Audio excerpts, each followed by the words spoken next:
Hello everyone and welcome back to the Dungeon Learner's Guide. This week we've got another Commander's Guild deck tech. This is deck number 149 and it's titled Exponential Token Turns. And if you haven't seen the show before, what we're doing is randomly selecting a card from scryfall.com or a suggested card from the audience, working with a budget of $100 or less and building a commander deck for Magic the Gathering around a theme of the chosen card. So this week we have a random card plus actually another random card. So we have, for one of the few times on this channel, multiple cards in one, and they were both suggested to us by Friendly Newt on YouTube. Now, when we take a look at these two cards, you'll notice Combat Calligrapher and Efreet Flamepainter. I do believe that Friendly Newt suggested these, expecting them to be two separate decks. But when I started building the decks for both of them that I really wanted to, I realized that they were pretty similar and they actually play very well together. So I decided, you know what? Why not throw them both into one deck? And while this may not be what Friendly Newt was expecting, I do think that it's still going to be a lot of fun. So let's take a look at our two cards for this week. First up, we have Combat Calligrapher, which is 3 and a white for a 3/3 bird cleric with got flying. Inklings can't attack you or planeswalkers you control. Whenever a player attacks one of your opponents, that attacking player creates a tapped 2/1 white and black Inkling creature token with flying that's attacking that opponent. Efreet Flamepainter is 3 and a red for an Efreet Shaman, 1/4 double strike. Whenever Efreet Flamepainter deals combat damage to a player, you may cast target instant or sorcery card from your graveyard without paying its mana cost. If that spell would be put into your graveyard, exile it instead. Now, if you're looking at these two cards in the same way that I first looked at these two cards, you might think, they don't really play that well together. Yeah, we can attack and they both want to attack, but there's not much there to build a deck on. However, let's take a look at our commander and then I'll explain a little bit more about what we're trying to do and how we're going to connect these two cards together. So, since we have two cards, one which is white and one which is red, we obviously have to be a red-white deck. We could have added more colors. I decided just to stick to Boros because it is my personal favorite color combination in Commander. So we have Otharri Sun's Glory leading the deck today. It is 3 red-white for a 3/3 legendary creature, Phoenix. It has flying, lifelink, and haste, and whenever Otharri attacks, you get an experience counter. Then create a 2/2 red rebel creature token that's tapped and attacking for each experience counter you have. Then you can pay 2 red-white, tap an untapped rebel you control, and return Otharri from the graveyard to the battlefield tapped. Now, if we're being perfectly honest, that last line of text probably not going to get used because Otharri is our commander, so we'll probably put them in the command zone and not in the graveyard. But you never know. Maybe they'll just get too expensive and we decide to chuck them in the graveyard instead. The important part of this that you may notice is that when Otharri attacks, we get an experience counter and then we make a bunch of rebels. That is pretty similar to what Combat Calligrapher does in the sense that we're making tokens when we attack.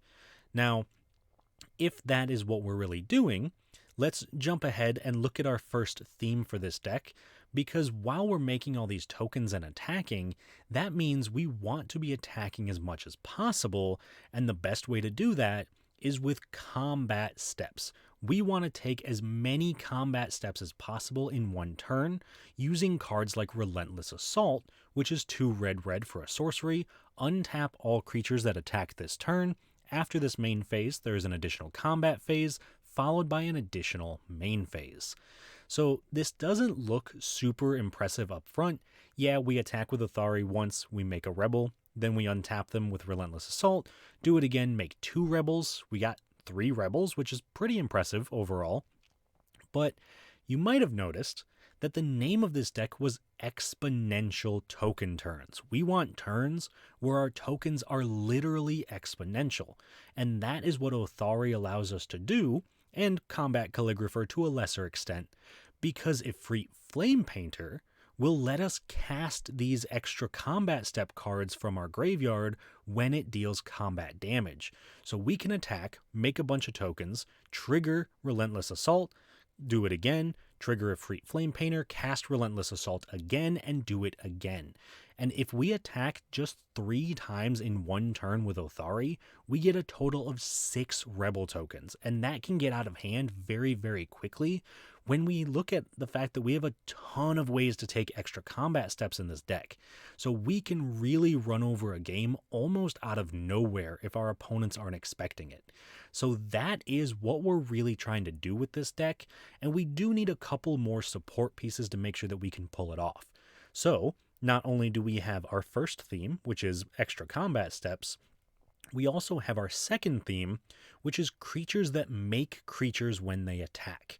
So we've already talked about Combat Calligrapher doing it, our commander Otharri does it, but they aren't the only ones. We've got plenty of creatures that are in the deck, like Hero of Bladehold, which is 2 white for a 3/4 human knight. She's got Battle Cry, so whenever she attacks, each other attacking creature gets +1/+0 until the end of turn, and whenever she attacks, create 2 1/1 white soldier creature tokens that are tapped and attacking. Now, I wanted to highlight Hero of Bladehold for a couple of reasons. One, it's important that we talk about the creatures that come in tapped and attacking, because that's both a good thing and a bad thing for this deck. You'll notice that it doesn't give those creatures haste, so when we move to another combat step, those creatures actually can't attack again, which we have ways of getting around that, but that is something you want to pay attention to. They're not just free attackers for every single combat step. However, they are still pretty good.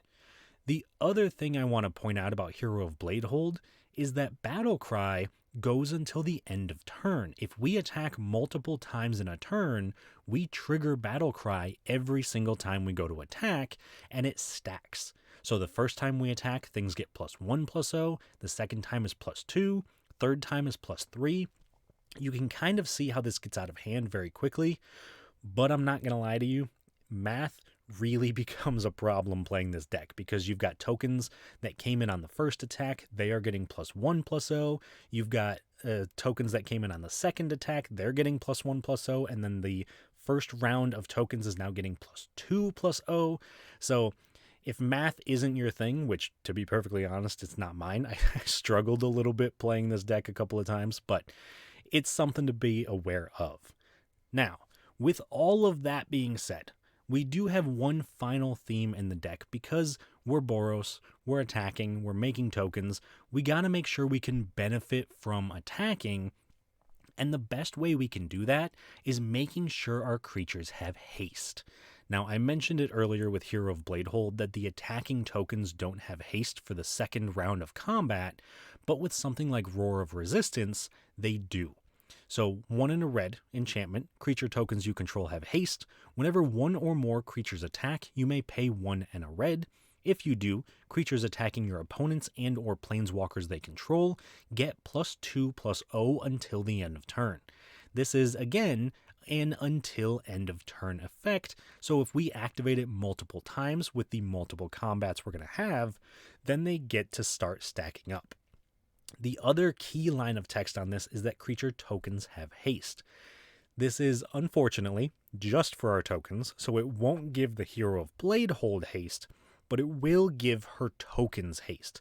And in a weird way, that's actually a lot more important than it sounds, because Hero of Bladehold attacking for 3 with 2 additional 1/1s, not counting Battle Cry, because I'll be honest, I don't want to do the math for that right now, that's just a total of 5 power. And then the next time it goes to attack, the first 2 can't, but the new ones do. So it's just 5 every single time. That's not increasing the power that's on the battlefield for us. If they have haste, we go from 5 to 7 to 9 damage, and all of a sudden, even if our opponents are capable of blocking, it's going to get to the point where they really can't block as much as they want, because their blocking creatures have already taken a decent amount of damage this turn, and then we just start to push through damage and really start to knock people out of the game. So those are the major themes for this deck. And of course, next up, we got to talk about some key cards. These are the cards that synergize very well with what our deck is trying to do. And while they may not always win the game on their own, they at least push us towards some victories and some value along the way. So The first of those key cards is going to be Chivalric Alliance.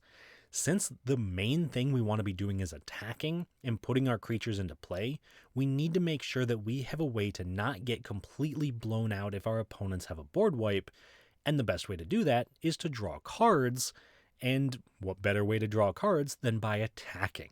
So Chivalric Alliance is 1 and a white for an enchantment. Whenever you attack with 2 or more creatures, draw a card. Then you can pay 2, discard a card, and make a 2/2 white and blue knight creature token with vigilance. We don't really want to use that second ability that often, but it is nice if we start to flood out, we have too many lands, we can start turning them into creatures, or if we just really need a creature in play right now, we can do this at the end of someone's turn, so that way it can attack when it gets to our turn, and trigger the Chivalric Alliance. Maybe we've got 2 of them, we draw a card. So it really puts in a lot of work, and I haven't played with it too often, but the few games I've had it in play, it really surprises me how much card value that it really generates over the course of the game. There's a good chance that if you can play this on turn 2, you'll start drawing cards as early as turn 3, and with this deck, you'll probably draw a card a turn for the rest of the game off of Chivalric Alliance. And it is also worth noting that it's whenever you attack with 2 or more, you draw a card.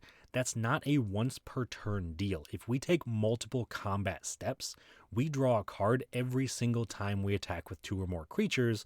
So we could draw 2, 3, 4 plus cards in a turn. And at that point, we can just completely refill our hand. Our opponent's board wipe, that's perfectly fine. We've got a bunch of creatures to go back on the board. So Chivalric Alliance really puts in work, and I cannot talk it up enough. However, I do think I've talked it up enough for at least too long, so we're going to move on to our next key card, which is Odric Lunarch Marshal. And Odric here is an absolute all-star in this deck. He is 3 and a white for a 3/3 human soldier. At the beginning of each combat, creatures you control gain first strike until end of turn if a creature you control has first strike. The same is true for flying, death touch, double strike, haste, hexproof, indestructible, lifelink, menace, reach, skulk, trample, and vigilance. So a bit of a mouthful on what he does, but the important thing here is that it triggers at the beginning of each combat. If we have a single creature that has haste, all of our creatures have haste. A single creature with death touch, they all have death touch.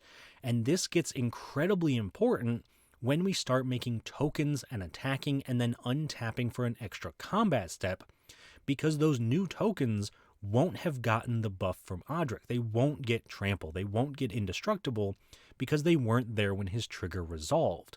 For the second combat, they are now there, and we get those buffs again. And while this may not come up super often, this does trigger at each combat, not just each of our combats. It triggers on our opponent's turns as well.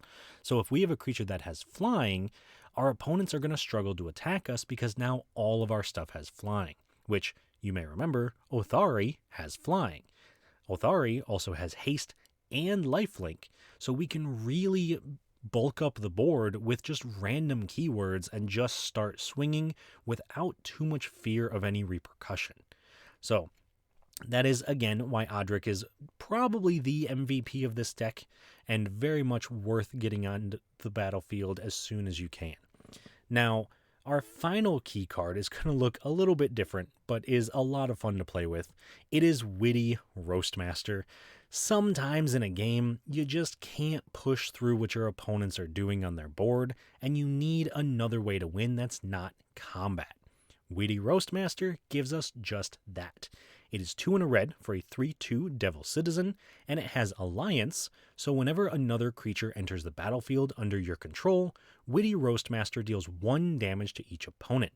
If we're attacking and we can't actually hit our opponents, maybe they've got a bunch of walls, maybe they've got indestructible creatures, maybe they just cast a fog and we literally can't do combat damage, that is perfectly fine, because we are still making our tokens, and those tokens are triggering Witty Roastmaster to do damage to each opponent. And we talked earlier about the exponentialness of Otharri and being able to just make a ton of creatures. With Witty Roastmaster, that burns out the table super, super fast because, like I mentioned, 3 combat steps with Otharri gives us 6 total creatures. That is 6 damage to each opponent, and that's just from 3 combat steps. If we've gotten multiple combat steps over the course of multiple turns, or maybe even just on one turn, that 6 then goes to 10, then it goes to 15, and it really, really ends games. Like, I cannot talk up enough how dangerous Witty Roastmaster is. I've lost plenty of games to it. I've won plenty of games with it. It is a powerhouse of a card. Now, before I get too in-depth on all of these, though, we do have to move on to our cool interactions in the deck. These are the cards that synergize very well together, and in most cases are just cards that I like to highlight because I think they're fun and they work together in cool and unique ways. So our first cool interaction that we're going to talk about this week is between Bloodthirster and Flame Rush Rider. Now, it is worth mentioning up front, this is not an infinite combo. I know it might look like it at first glance because, if I'm being perfectly honest, I thought it was infinite when I first looked at it, but then I read a little bit more closely and realized it's not infinite. However, it is very large. So, for example, what we are trying to do is use Bloodthirster, which is 5 and a red. It's a 6/6 demon. It's got flying and trample. Whenever Bloodthirster deals combat damage to a player, untap it.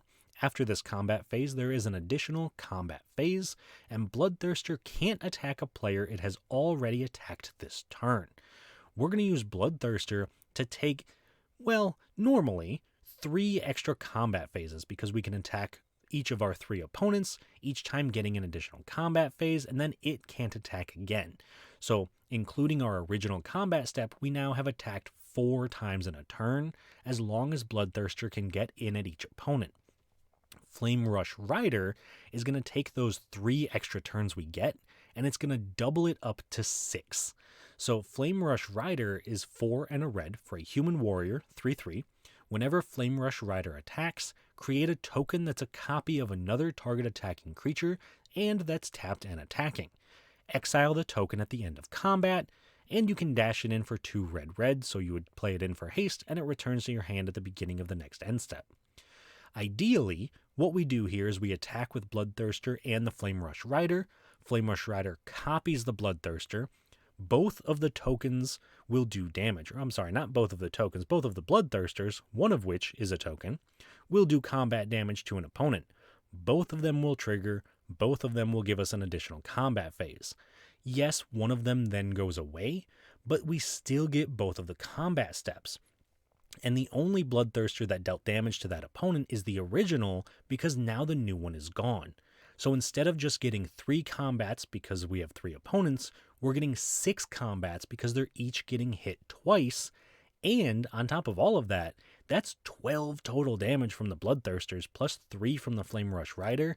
So we probably only need those 6 additional combat steps to finish out the game completely.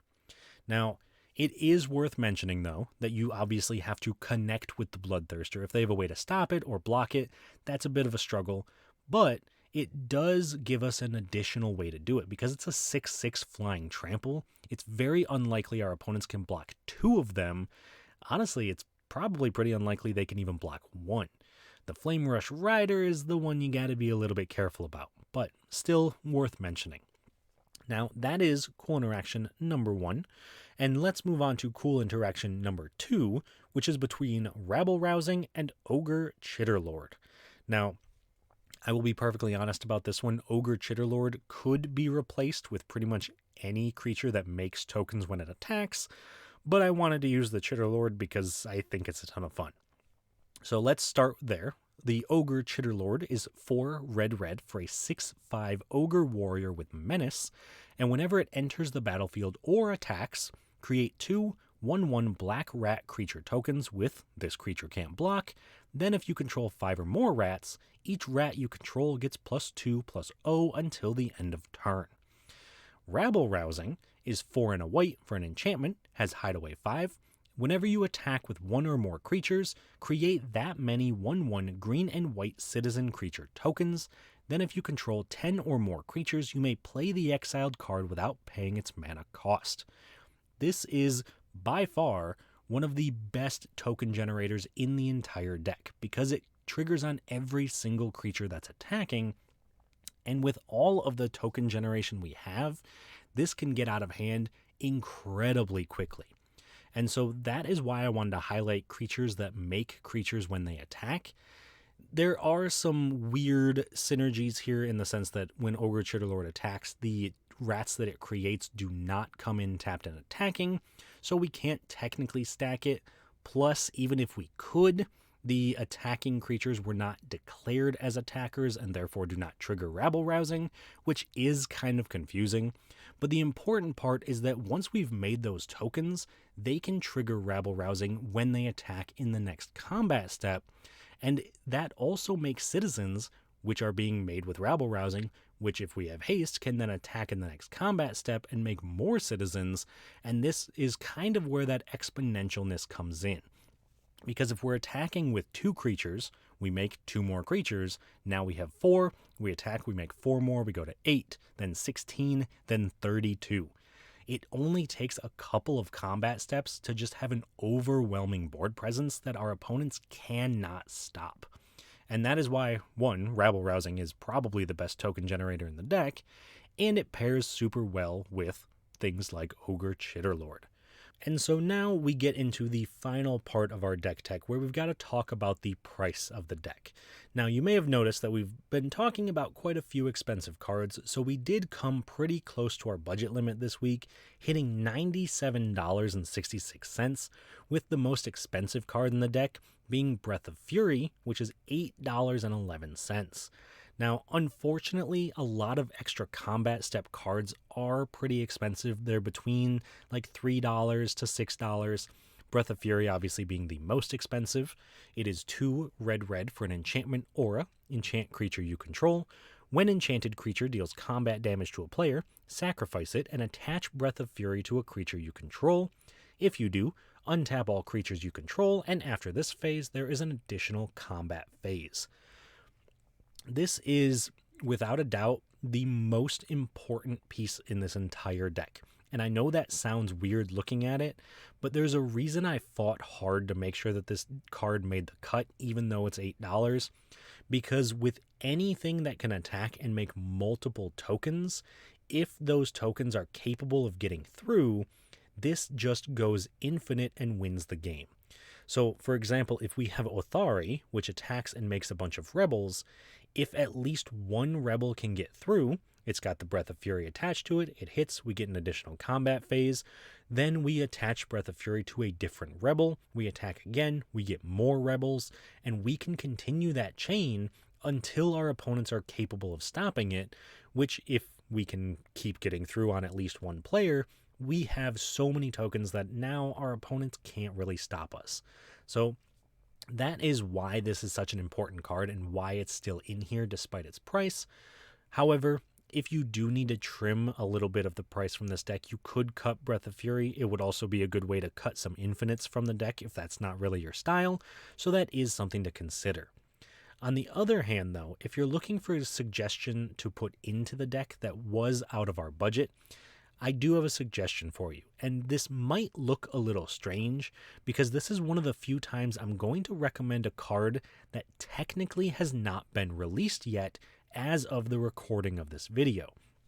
Now, we are not quite to the Murders at Karlov Manor release date yet. That is still a couple of weeks out, but we have seen Aurelia the Law Above, which is a perfect card for this deck. Now, with that being said, this is its pre-release price, which is about $15. There's a very good chance that will drop, especially because it is a rare, not a mythic, but I gotta go with the prices that I have right now, and right now Aurelia is out of budget. But the reason that it's so good in this deck is because it is 3 red-white for a 4/4 flying vigilance haste. Audric loves that. Whenever a player attacks with 3 or more creatures, you draw a card. Whenever a player attacks with 5 or more creatures, Aurelia deals 3 damage to each of your opponents and you gain 3 life. As the token deck at the table, we will, with almost every single combat step, be attacking with 3 to 5 plus creatures. And if we're doing that every single combat step, we're drawing a card and doing 3 damage to each opponent, and gaining 3 life, and that is what's going to end games right there, because that's another non-combat source of damage, which, as I mentioned earlier with Witty Roastmaster, is incredibly important. Now, unfortunately, if you do have to put Aurelia into the deck, that means you're taking a card out, and while Zariel is one of my personal favorite D&D characters, the card doesn't do what I want it to do in the deck, so I would recommend taking it out if you needed to. Because Zariel, the Archduke of Avernus, is 2 red for a legendary planeswalker, Zariel, 4 loyalty, +1, creatures you control get +1/+0 and gain haste until the end of turn. 0, create a 1/1 red devil creature token with, when this creature dies, it deals 1 damage to any target. And -6, you get an emblem with, at the end of the first combat phase on your turn, untap target creature you control. After this phase, there is an additional combat phase. So Zariel is not terrible by any means, and if you want to keep her in because you don't want to spring for the $15 Aurelia, that is perfectly fine. We're really using her for her +1 ability, giving our creatures +1/+0 and haste. The downside to this is that if we take multiple combat steps, any tokens that are created in the first combat step won't get that buff and won't get the haste. And that really slows down what we're trying to do when the rest of our board that we are creating in the hopes of winning the game isn't getting the boost that it needs to close out the game. Now, she can also just make devils, which is great. We have tokens, we've got ways to attack. And if we ever happen to get to her -6, which is incredibly unlikely, we do just get a free combat phase every single turn. But again, it's really not that great for what we're trying to do because it only untaps 1 creature, not all of them, and we don't really want to be attacking with just 1 creature. So while Zariel is great, and like I said, one of my personal favorite D&D characters, not exactly what we're looking for here, so I would recommend Aurelia over Zariel if that's a choice you had to make. Now, obviously, the next thing we've got to do for this deck tech is see how the deck performs in a game and see what it actually looks like sitting down to play it at a table. Before we get to that, though, I do want to take a second to highlight some of the ways that you can help support the channel if that's something you're interested in doing. We have all of our social media accounts. You can find us on Twitter, 13POYNZ, Reddit, POYNZ13. Send us an email at dungeonlearnersguide@gmail.com, and you can always just like the video and subscribe to the channel. That really does help out a lot. We are so close to 1,000 subscribers, and I would love to hit that goal. That is a personal goal of mine, and if you can help out, I would love for the assistance along the way.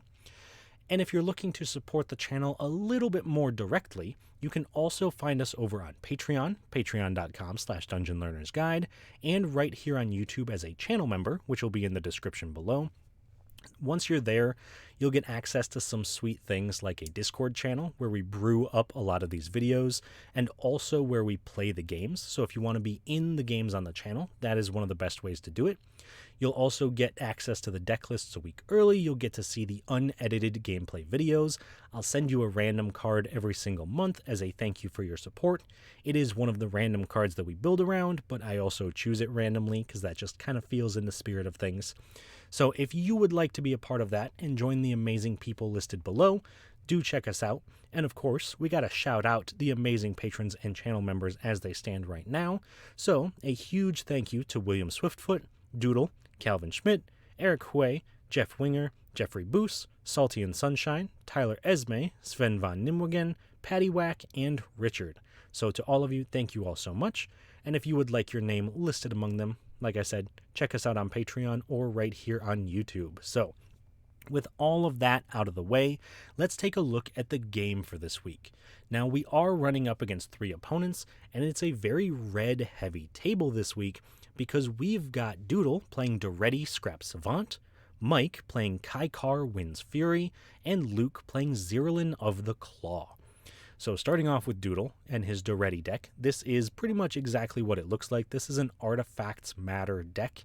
He wants to play as many artifacts as he can and use Doretti's ability to get them out of the graveyard faster than he should be able to. So he wants to put big, huge creatures into the graveyard and get them out as early as turn 2 or turn 3, depending on the amount of ramp that he might be able to find. So I will say I don't think we have a lot of answers to artifacts in the deck, so my hope is that we can just go a little bit faster than he's going. Next up, we have Mike and his Kaikar deck, and I'll be perfectly honest up front with this one as well. This is easily the deck that I am the most afraid of at the table.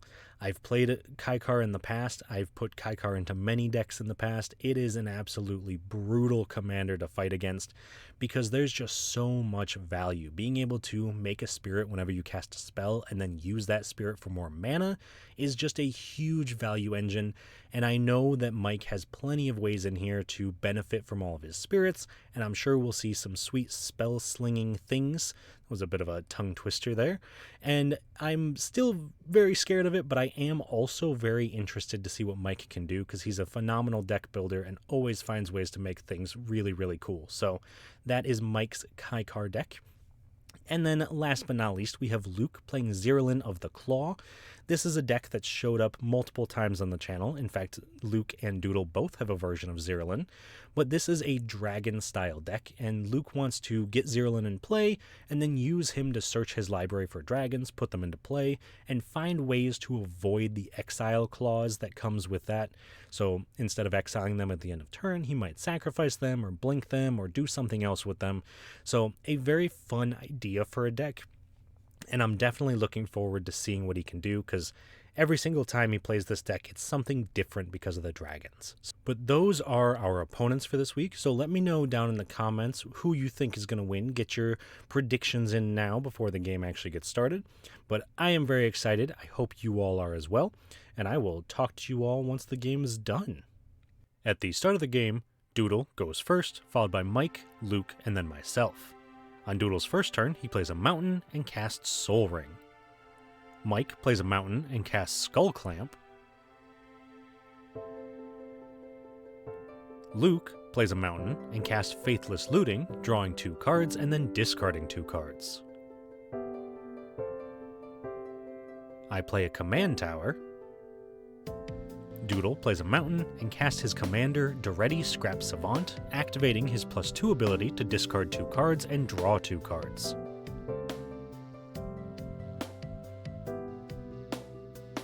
Mike plays an island. Luke plays a high market. I play a plains and cast Chivalric Alliance, letting me draw a card when I attack with 2 or more creatures. Doodle plays a strip mine, then casts Solemn Simulacrum, searching his library for a basic land, putting it into play. Then this lets him activate Doretti's -2 ability, sacrificing the Solemn Simulacrum, drawing a card, and returning Wormcoil Engine from his graveyard to the battlefield. Mike plays a Battlefield Forge and casts Restoration of Iganjo, searching his library for a plains and putting it into his hand. Luke plays an Endless Sands and flashes back Faithless Looting, drawing 2 cards and discarding 2 cards. I play a mountain and cast Captain Lannery Storm, making a treasure token whenever she attacks and giving her +1/+0 whenever I sacrifice a treasure. Then, since she has haste, I attack Mike for 2, making a treasure. Doodle plays a mountain and casts Thran Dynamo, followed up by casting Burnished Heart, and also casting an Iron Mirror. He then activates Doretti's -2 ability, sacrificing the Iron Mirror to return Alhammarit's Archive to the battlefield, letting him draw double the cards whenever he draws a card outside the first one he draws in each draw step, and gain double the life whenever he'd gain life. Then he attacks me for 6 with Wormcoil Engine, gaining 12 life. When Mike draws for his turn, Restoration of Iganjo triggers, letting him discard a card and return a card with mana value 2 or less from his graveyard to play. This has him discarding an island and returning it to play tapped. He then plays a command tower and casts his commander, Kaikar Wind's Fury, letting him make a 1/1 spirit token with flying whenever he casts a non-creature spell, and also lets him sacrifice a spirit to make a red mana. Luke plays a mountain. I play a mountain and cast my commander Otharri Sun's Glory, getting an experience counter whenever they attack, then making a tapped and attacking 2/2 rebel token for each experience counter I have. Since Otharri has haste, I attack Doodle for 3, killing the Planeswalker and gaining 3 life, attack Luke for 2, making a treasure, drawing a card, then getting an experience counter, making a 2/2 Rebel token that's attacking Doodle. Doodle plays a mountain and casts Kozilek, Butcher of Truth, drawing 4 cards, which doubles to 8 with Alhammarret's Archive. In response, Luke casts Chaos Warp, shuffling Alhammarret's Archive into Doodle's library, letting him reveal the top card of his library and putting into play if it's a permanent, which it is, so he puts Wayfarer's Bauble into play. Then the Kozilek trigger resolves and Doodle draws 4. He moves to combat, attacking Mike for 6 with Wormcoil Engine, also gaining 6 life. When Mike draws for turn, Restoration of Eiganjo transforms into Architect of Restoration, making a 1/1 spirit token whenever it attacks or blocks. He then plays a Plains and casts Jeskai Ascendancy, making a spirit token, and also letting him draw a card, discard a card, give all his creatures +1/+1, and untap them whenever he casts a non-creature spell. He equips Skullclamp to the spirit token, giving it +1/-1 and letting him draw 2 cards when it dies, which it immediately does, so he draws 2. He then moves to combat and attacks Doodle for 3 with Kaikar. Luke plays a mountain and casts his commander, Ziralin of the Claw, letting him activate it to search his library for a dragon, put it into play with haste, then exile it at the end of turn. On my turn, I attack Doodle for 5 with Otharri and the Rebel token, and attack Mike for 2 with Lannery Storm.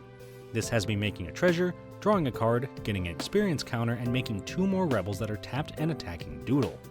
Doodle blocks 2 Rebels with Kozilek and the Burnished Heart, killing both tokens and the heart while he takes 5 and Mike takes 2. In my second main phase, I cast Morog, Fury of Akum, untapping my creatures and giving me an extra combat step whenever I play a land, also giving my creatures +1/+0 for each time they've attacked. I play a Secluded Step, triggering Morog to untap all my creatures and get an additional combat step, letting me attack Doodle with Otharri and all the Rebel tokens, and attack Luke with Lannery Storm. This makes me a treasure, gives all my creatures +X/+0 for each time they've attacked this turn, draws me a card, gives me an experience counter, and makes 3 more Rebels that are tapped and attacking Doodle. Doodle blocks 1 of the Rebels with Kozilek, killing it, and takes 14 while Luke takes 6. On Doodle's turn, he plays a Forge of Heroes and casts a Soul of New Phyrexia, being able to pay 6 mana to give his permanents indestructible until the end of turn. He then attacks me for 18 with Kozilek and the Wormcoil Engine, forcing me to sacrifice 4 permanents to Annihilator, which end up being all 3 Rebels and the Chivalric Alliance. Then Doodle gains 6. Mike plays a Plains and casts the Royal Scions, making a Spirit, drawing a card, discarding a card, giving his creatures +1/+1, and untapping them. He then activates the Royal Scion's +1 ability, drawing another card and discarding a card. He moves to combat, attacking Doodle for 4 with Kaikar, and Luke for 4 with the Architect, making another Spirit token.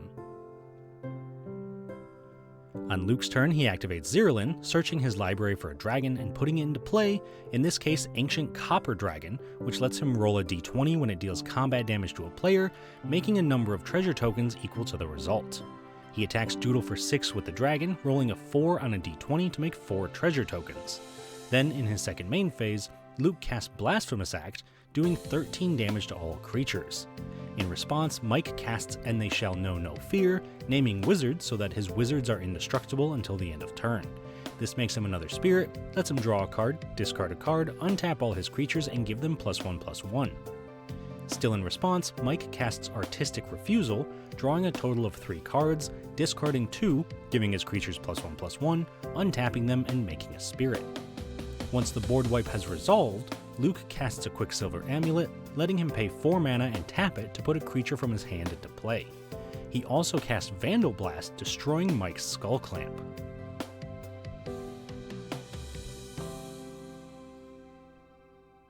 On my turn, I play a mountain and cast Ogre Chitterlord, making 2 1/1 rat tokens that can't block when it enters the battlefield and when it attacks. Then if I control 5 or more rats, each rat gets +2/+0 until the end of turn. At the end of turn, Doodle sacrifices Wayfarer's Bauble, searching his library for a basic land, putting it into play tapped. On Doodle's turn, he recasts his commander, Doretti Scrap Savant, activates Forge of Heroes, giving Doretti another loyalty counter since he entered the battlefield this turn, then cast Rings of Bright Hearth, letting him pay 2 mana whenever he activates a non-mana ability to copy it. Then he activates Duretti's +2 ability, paying 2 mana to copy it with the rings, so he discards 2 cards, draws 2, and repeats the process, discarding 2 more cards and drawing another 2. After that, Doodle casts Gamble, searching his library for a card and then discarding a card at random.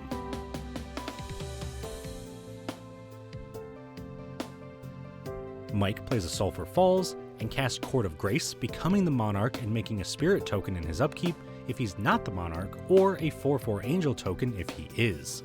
This triggers Kaikar, making a Spirit, and triggers Jeskai Ascendancy, letting him draw a card, discard a card, give his creatures +1/+1, and untap them.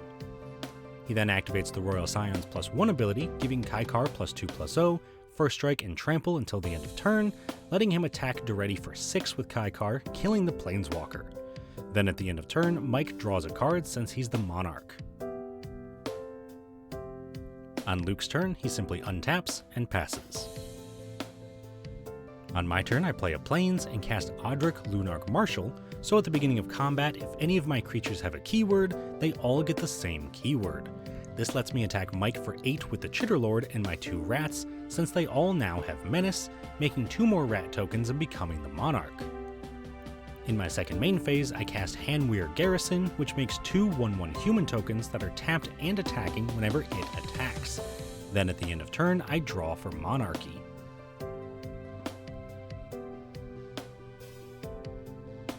Doodle casts a Coveted Jewel, drawing 3 cards when it enters and giving control of it to an opponent that attacks him with an unblocked creature. He then sacrifices the Coveted Jewel and Thran Dynamo to return Metalwork Colossus from his graveyard to his hand. After that, he casts Goblin Engineer, searching his library for an artifact, in this case Basalt Monolith, putting it into his graveyard. He then recasts his commander Duretti, but Mike has an answer, countering it with Absorb, gaining 3 life when it resolves. This also has him making a Spirit token, drawing a card, discarding a card, giving his creatures +1/+1, and untapping them. In Mike's upkeep, he makes a Spirit token since he's not the Monarch, then activates the Royal Scion's +1 ability, drawing a card and then discarding a card. After that, he casts Beacon of Tomorrows, taking an extra turn after this one and shuffling it into his library, making a Spirit token, drawing a card, discarding a card, giving his creatures +1/+1, and untapping them.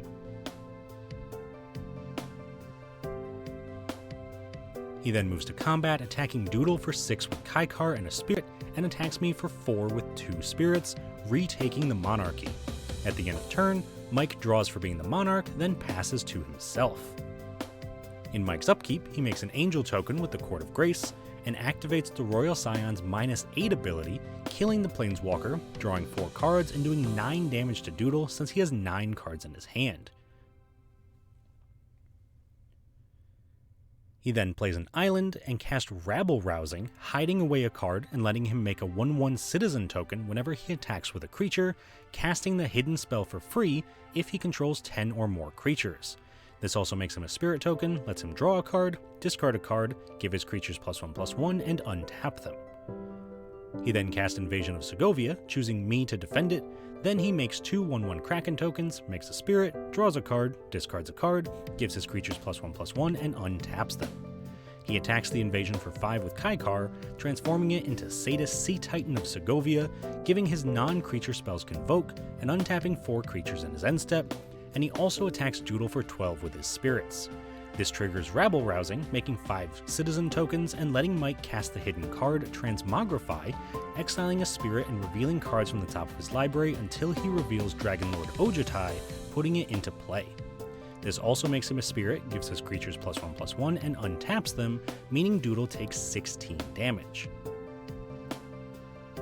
In his second main phase, he casts Luca Coppercoat Outcast, giving all his creatures +1/+1, untapping them and making a Spirit.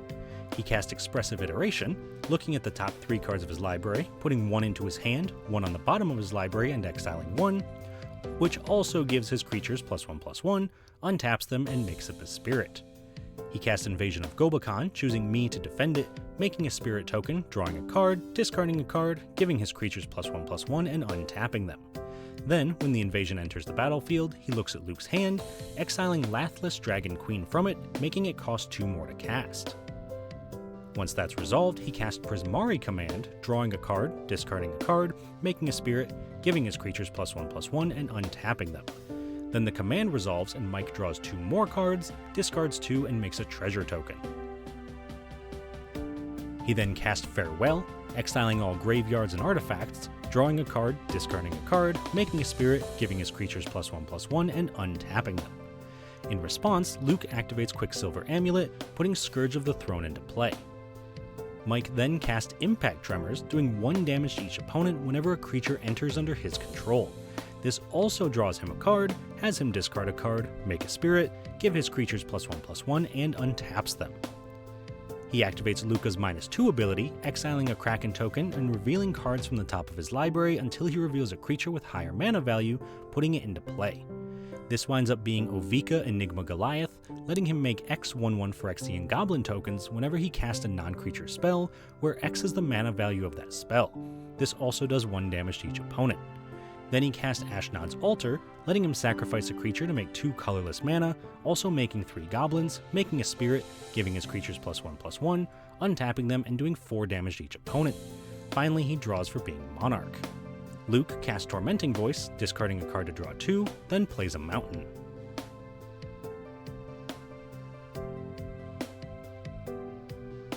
On my turn, I play a mountain and cast Basri Ket, activating his +1 ability to put a +1/+1 counter on Ogre Chitterlord, giving it indestructible until the end of turn. I then cast Breath of Fury, enchanting a rat token, so whenever it deals combat damage to an opponent, I sacrifice it, untap all my creatures, and get an additional combat step after this one, reattaching the aura to another creature. This allows me to move to combat, give my entire team indestructible and menace thanks to Odric, attacking everything at Mike except the enchanted rat, which attacks Luke. Then, since I also make 2 human tokens each time I attack, I can also have those attack Luke, knowing 1 will get through for damage, giving me infinite combat steps, or at least as many combat steps as Luke has life. Eventually, after tons of extra combat steps, I'm able to wear down Mike's blockers to the point where I can knock out each of my opponents, winning me the game. Alright, so that was a sweet game. Definitely a lot of fun and definitely a lot going on in that game, I'm not going to lie to you. So it was very, very cool to see everyone's deck kind of pop off, well, for the most part. And so getting started real early on with Doretti coming down for Doodle on turn 2, leading to some massive haymakers on turn 3, and I think Kozilek came down by turn 5, so very, very fast and very, very impressive. Unfortunately, he kind of got shut down right at the end. I think that if Mike hadn't been able to counter the Doretti when it came down, I think Doodle was going to go infinite with the Basalt Monolith thanks to Rings of Brighthearth, but not in the cards this week. Moving on to Mike, also very, very impressive. I was very much correct in the beginning when I said that Kaikar was probably going to be the biggest concern of the table. I think that, honestly, I was surprised we didn't die on Mike's last turn. I thought for sure he was going to take us all out right there, but he ran out of gas, unfortunately not able to find a way to double up on his card draw from Jeskai Ascendancy. But it was super, super cool to see him be able to pretty much convoke out his entire hand and make a ton of tokens. And if he'd been able to survive just one more turn, there's no way the rest of us could have come back from that. So that was very, very impressive. Luke's deck, unfortunately, didn't get to do too much. He was very honest up front that he drew pretty much all of his dragons that he wanted to be searching for. So he didn't have a great game plan once that started happening. He just kind of drew the wrong half of his deck and didn't get to do too much, which is a shame because Zirlin is such a fun commander.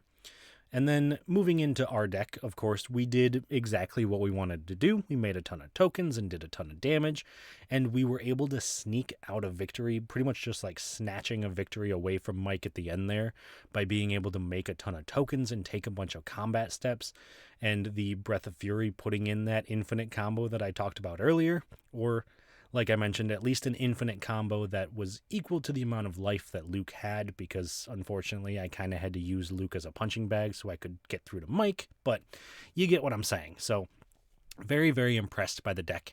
And like I said at the very beginning, Combat Calligrapher and Efreet Flamepainter look like they don't synergize super well together, and I'm sure that Friendly Newt didn't expect them to be one deck, but I had a ton of fun with this deck. This is easily a deck that I could see in my own personal collection. It was a ton of fun to play and a ton of fun to put together. So if you liked the video, please do actually like the video and subscribe to the channel. I would really appreciate it. And let me know down in the comments if you have any suggestions for future cards that you'd like to see built around. I love taking suggestions. They are some of my favorite decks to build. So thank you all so much for watching. Let me know what you thought of the deck, if there's anything that you think could be added to it, or maybe doesn't quite fit it. And I'll see you all on the other side of the Dungeon Learner's Guide.